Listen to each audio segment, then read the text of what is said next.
You ask Tiger to solve. This deals with linear equations with one unknown. The final result is x equals 2. Let's solve it step by step. Swap sides. Isolate the x. Multiply both sides by 100.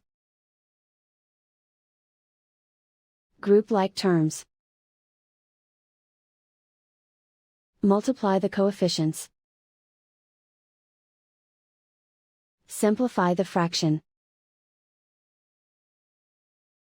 Multiply the fractions. Find the greatest common factor of the numerator and denominator. Factor out and cancel the greatest common factor. And so the final result is x equals 2.